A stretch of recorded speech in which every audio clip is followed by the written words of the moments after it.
Tu conhece um filme chamado Uma Família Extraordinária? Esse filme de 2023, né, do diretor Matthew McConaughey, ele conta a história da Bia, né, que é baseado num documentário do diretor chamado Flores Silvestres, né, em que ele conta a história real da própria sobrinha dele, né, que tem pais neurodivergentes, né, que são pessoas com padrões neurológicos, né, fora do normal, né, pessoas geralmente com TDAH, como eu, né, eu tenho TDAH, ou autismo, ou dislexia, etc, né. E aí ele conta como a Bia, né, ela lida com a família dela, né, com os pais dela, né, a família bem diferente, né, e como ela consegue lidar também com as fases da vida dela, né, a adolescência, né, todas as suas descobertas e também o dia a dia, né, dentro da casa dela com pais tão especiais.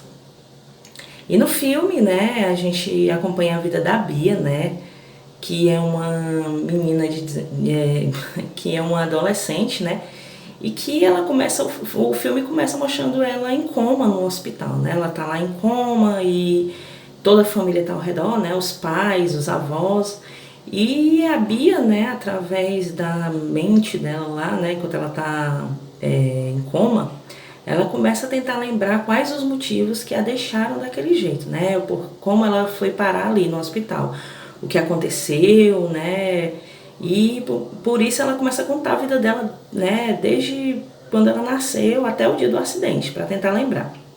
E o filme começa mostrando primeiro a história dos pais dela, né, da mãe dela, que nasceu com autismo, né, e o autismo de um nível, né, que ela precisava mais de assistência e tudo, né, e o pai dela, que com 12 anos sofreu um acidente e ficou com um pouco de atraso mental. E aí ela conta que, apesar de tudo isso, eles se conheceram, se amaram, né, bastante da primeira vista. Começaram um namoro, né, que a um primeiro momento somente a mãe, né, a avó dela materna permitia, né, a avó paterna foi extremamente contra, né. E mesmo contra vários contratempos, eles terminam se casando, né, e tendo uma filhinha que é a Bi, né. No caso,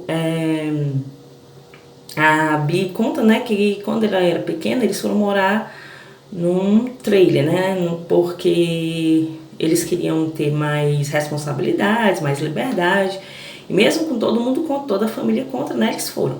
E ela taxa isso de os melhores anos da vida dela, né, ela tinha muita liberdade, ela era muito feliz com os pais dela. Depois que ela tinha mais ou menos uns 10 anos, né, o pai dela arranjou um trabalho que pagava bem, e aí eles se mudaram para uma casa. E aí começaram todos os problemas, porque ela já era maiorzinha, o pai saía para trabalhar, e ela tinha que se virar entre as coisas da casa, limpar algumas coisas dentro de casa, colocar comida para a mãe, e ir para a escola, fazer as tarefas, né? Além disso, a mãe dela trabalhava, né? A mãe dela tinha um emprego, mas ela tinha uma mania de gastar tudo nos caça-níqueis, né? E ela ficava muito preocupada com isso. Ela seguia, às vezes, a mãe dela e tudo para evitar isso. E aí o tempo foi passando, ela foi se cansando bastante dessa vida, né? Porque apesar dela amar demais os pais dela, a vida que ela tinha com eles, ela não tinha muito tempo para ela, né? Ela não era uma criança que podia fazer qualquer coisa, né? Ela vai crescendo e a tia dela, né, a irmã da mãe dela, vê a oportunidade dela ir morar com ela para ter mais tempo para si, né? E aí ela vai, mas nunca abandona a casa, né? Ela sempre volta aos finais de semana, ela sempre tá ali cuidando dos pais e tudo, para que os pais tenham sempre o suporte, né, de ter ela por perto.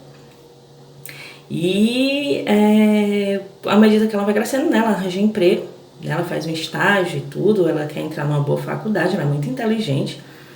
E aí ela arranja um namorado também, né, que no primeiro momento ela não queria apresentar para os pais, com medo que ele fizesse como tantos outros amigos dela, né, que faziam bullying com ela, diziam que os pais dela eram retardados e tudo. E ela não queria que isso acontecesse. E aí ela evita, né, de estar levando ele para casa dela, só que um belo dia ele aparece do nada e ele termina apaixonado também pelos pais dela, né, ele acha ele pessoas maravilhosas, e aí fica tudo bem.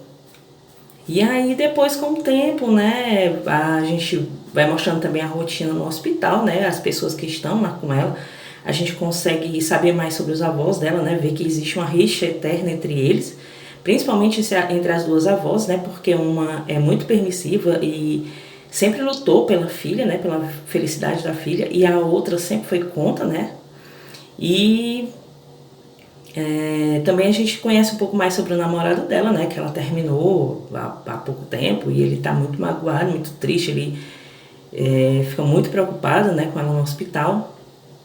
E ao mesmo tempo que a gente vê uma assistente social, né, que tenta descobrir se o que deixou ela ali, né, foi um acidente causado por ela, por alguém assim, né, outra pessoa, ou se foi alguma negligência dos pais, né, se os pais terminaram fazendo algo que a deixaram daquele jeito. E é um filme muito emocionante, um filme muito tocante, fala sobre a inclusão, né, a importância da inclusão e a empatia e a questão da gente rever os nossos preconceitos, né, e aceitar cada um como cada um é, né, e tentar lidar o melhor possível com as diferenças. Então é mais uma dica para vocês, esse filme está disponível na Amazon, ele é maravilhoso. E sigam a gente nas redes sociais, curtam, compartilhem, até a próxima.